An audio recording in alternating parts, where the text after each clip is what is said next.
which sometimes is too slow, for sure, and needs to be reformed, for sure.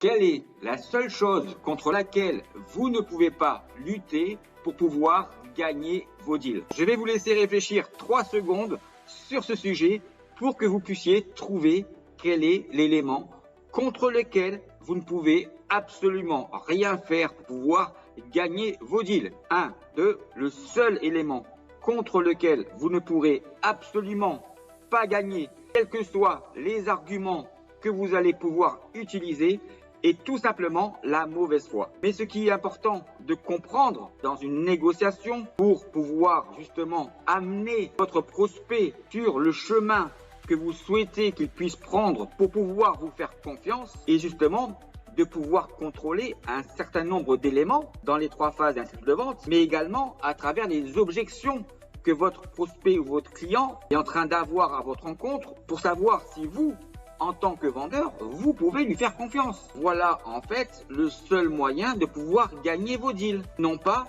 le fait de toujours tout faire pour que vos prospects et vos clients puissent avoir confiance en vous sans que vous puissiez contrôler si vous pouvez leur faire confiance. Que vous le vouliez ou pas, que vous soyez d'accord ou pas, lorsque vous utilisez la défiance commerciale, que vous le souhaitiez ou pas, vous serez et vous êtes obligé de pouvoir mentir, manipuler et tricher pour pouvoir faire en sorte que vos clients puissent vous faire confiance. Ça, je suis sûr et certain que vous le savez également. Et pourquoi cela? Parce qu'en réalité, 93% des personnes ne savent pas comment fonctionne le mécanisme logique, naturel et humain des 4 éléments les plus importants pour un acheteur dans les 3 phases d'un cycle de vente. Quand vous ne connaissez pas ce fonctionnement-là, vous allez utiliser la défiance commerciale, et la défiance commerciale, la finalité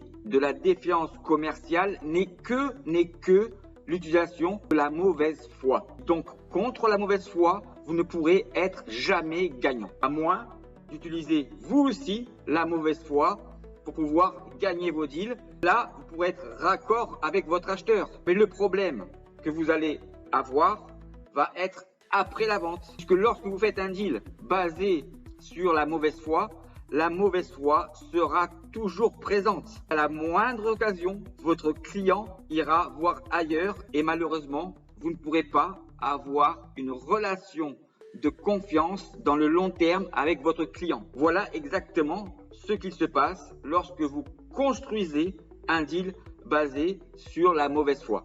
Je vous souhaite maintenant à tous et à toutes une excellente journée, d'excellentes ventes et surtout, n'oubliez pas de prendre soin de vous et soin des autres. And needs to be reformed, for sure. Comment éviter de vous faire balader par des acheteurs professionnels ou pas? Bonjour à tous, je vous souhaite la bienvenue sur la première chaîne de vente sur YouTube où on ne parle pas de technique de vente, mais on parle bien que du seul et unique fonctionnement logique, naturel et humain du fonctionnement de la confiance dans la vente. Alors, messieurs les commerciaux et les vendeurs, comment pouvez-vous éviter de vous faire balader par des acheteurs? Alors bien sûr, la première chose que je vais vous dire est de comprendre comment fonctionne le mécanisme logique, naturel et humain des 4 éléments les plus importants pour un acheteur dans les 3 phases d'un cycle de vente, et surtout de comprendre pourquoi et comment ces 4 éléments évoluent d'une manière différente dans chacune des 3 phases d'un cycle de vente et pourquoi leur évolution varie en fonction des 4 éléments et pourquoi justement ces évolutions sont le bon fonctionnement du mécanisme du processus logique, naturel et humain. Et ce qui va être important maintenant dans les explications que je vais vous donner pour éviter de vous faire balader par des acheteurs est de regarder la vidéo que j'ai réalisée pour savoir comment identifier un commercial ou un vendeur escroc de la confiance dans la vente. Car dans cette vidéo, j'ai expliqué un certain nombre d'éléments sur l'importance des variations d'intensité pour un acheteur pour que la confiance puisse être réalisée et établie dans un cycle de vente et dans le closing pour que justement une vente puisse être réalisée. Mais j'ai surtout expliqué que pour que la confiance puisse être établie, il faut traiter d'une manière simultanée les 4 éléments dans chacune des phases et des actions d'un cycle de vente. Et qu'il y a effectivement un ordre chronologique pour que cette confiance puisse être établie entre un vendeur et un acheteur et entre un acheteur et un vendeur. Ce qui est très important pour un vendeur est d'arriver à remettre dans l'ordre à travers ces différentes questions et en contrôlant les réponses de son acheteur si les 4 éléments sont bien dans chacune des 3 phases d'un cycle de vente au niveau d'importance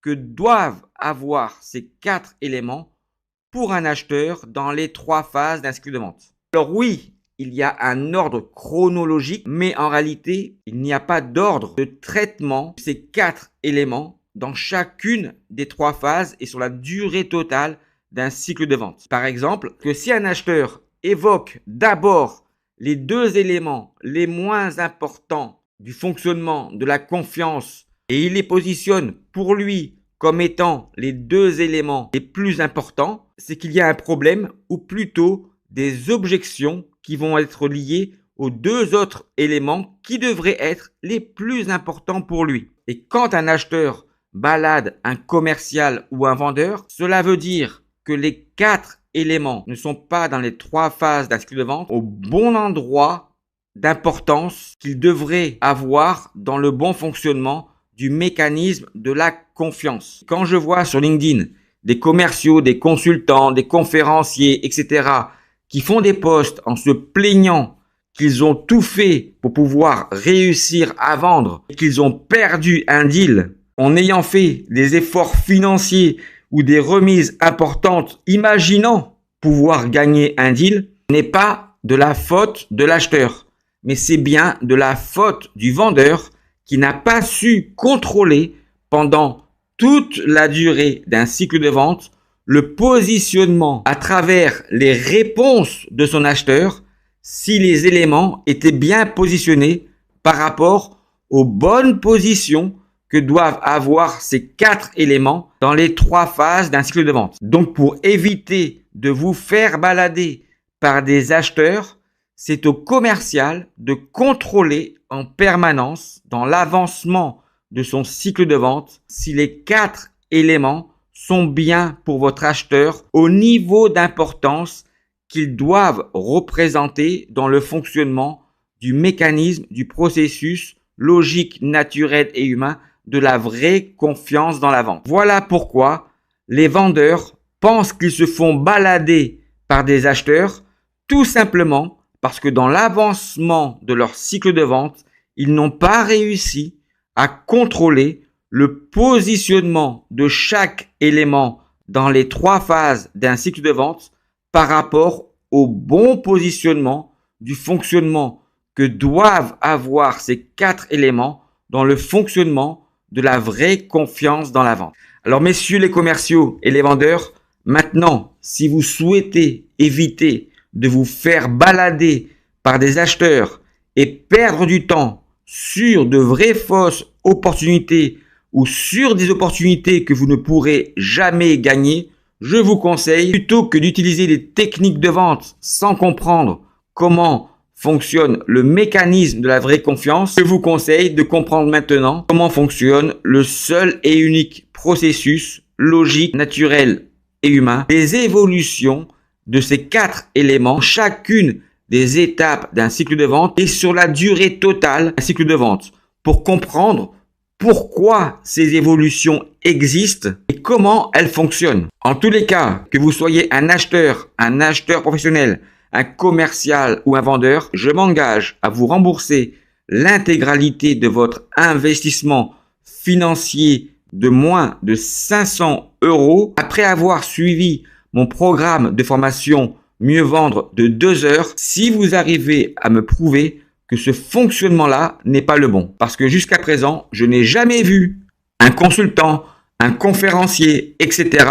vous rembourser leur formation à chaque fois que vous avez perdu une opportunité commerciale après avoir suivi leur formation ou leurs conseils. and needs to be reformed, for sure. Comment contrôler si vous pouvez vraiment faire confiance à vos prospects pour les transformer en clients?